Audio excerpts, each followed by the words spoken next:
बनाना बहुत इजी है। कॉफी बनाने के लिए हमें लेना है white milk, 1 packet coffee, okay, vanilla flavour है। फ्रेंड्स, आपने मुझे भी मिल्क बॉईल करना है, मामा से बोले मिल्क बॉईल करके डाल दे। चले फ्रेंड्स, कॉफी को मिल्क पे डाल के मिक्स करते हैं।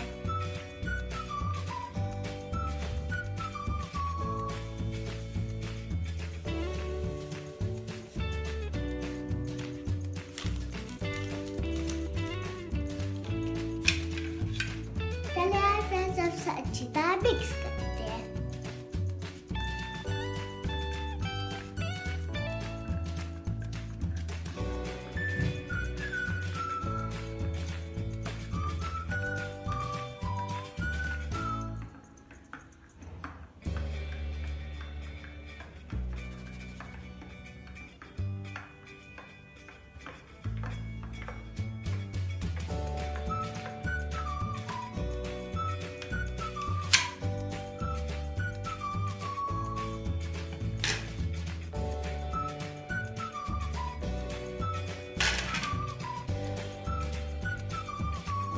फ्रेंड्स, वनीला फ्लेवर तो बहुत ही टेस्टी है।